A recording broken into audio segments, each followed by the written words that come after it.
নমস্কার, ঘরকন্যা ডায়েরির আরেকটি নতুন পর্বে সকলকে স্বাগত জানাচ্ছি।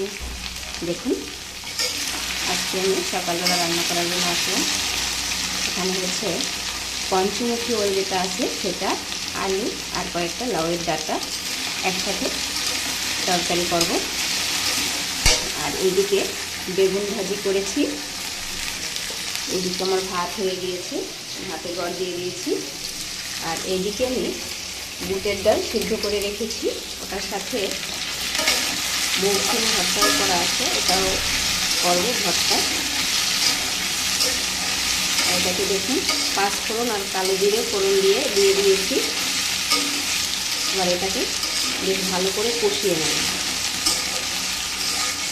হলুদটা একটু পরে দিচ্ছি। এবার একটু ঢাকা দিয়ে দিচ্ছি। আর এইদিকে দেখুন, একসাথেই বুটের ডাল আর মৌসুম সিদ্ধ দিয়েছি। ডালটা রান্না করব আর মৌসুমটা বাটা করব। দেখুন, ডাল থেকে মৌসুমটাকে আমি আলাদা করে নিয়েছি। আর এখান থেকে এক বাটি ডাল আমার মেয়ে নিয়ে নিয়েছে খাওয়ার জন্য। এক শুধু সিদ্ধ খেতে খুব ভালো লাগে। আর এই দিকটাতে এটা মৌসুম, এটা বাটা করব। বাটায় ডাল সিদ্ধ আর মৌসুম একসাথে সিদ্ধ, দেখুন কত সুন্দর সিদ্ধ হয়ে গিয়েছে। আর সিমগুলো এমনিতেই কচি আছে। আর এটাকে দেখুন বেশ অনেকটা সময় নিয়ে ভালো করে ভাজতে হবে।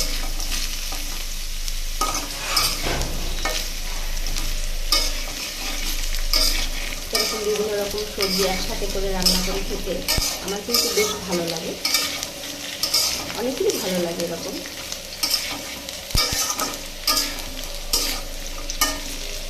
দেখুন, ভাজতে ভাজতে এগুলি সিদ্ধ করে ফেলবেন করে।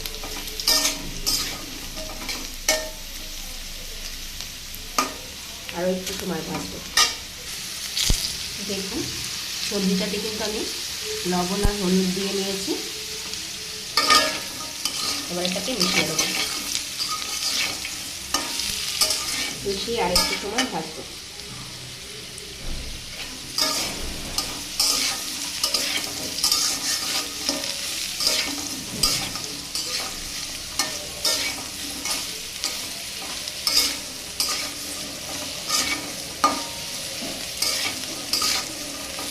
এবারে সামান্য একটু জল দিয়ে দিচ্ছি।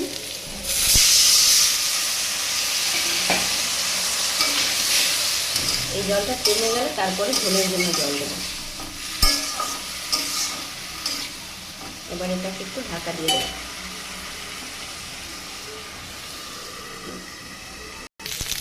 দেখুন, সবজিটা কিন্তু বেশ ভালো করে কষানো হয়ে গেছে। সবজি থেকে তেল ছেড়ে দিয়েছে, যতটুকু জল দিয়েছিলাম সব কমে দিয়েছে। এবারে ঝোলের জন্য জল দেবো।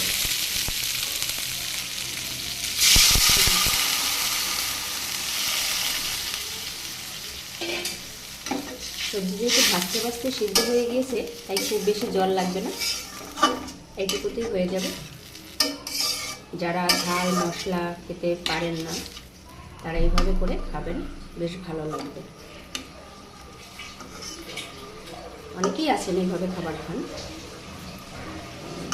দেখুন, এবার এটা ফুটে উঠে, তারপরে একটু ঝোলটা টেনে গেলে নামিয়ে নেব।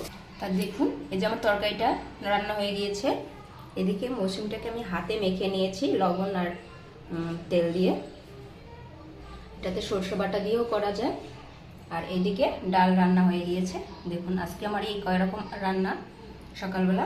আর এইদিকে হচ্ছে বেগুন ভাজি, এটাই হচ্ছে সকালের খাবার। তো আজকে আমার এই সকালবেলার রান্নার ভিডিওটি কেমন লাগলো অবশ্যই কমেন্ট করে জানাবেন। ভিডিওটি ভালো লাগলে চ্যানেলটি লাইক সাবস্ক্রাইব শেয়ার করে দিবেন। সকলের জন্য রইল শুভকামনা। আজকে এই পর্যন্তই। একদম স্বাস্থ্যকর খাবার, কোনোটাতেই মশলা বা ঝাল ওরকমভাবে ব্যবহার করা হয়নি। আমি শুধু আস্ত লঙ্কা দিয়ে রেখেছি, যা দরকার পড়বে সেগুলো নিয়ে খাবে। বাচ্চাদের খেতেও কোনো অসুবিধা হবে না। তো আজকে এই পর্যন্তই। নমস্কার।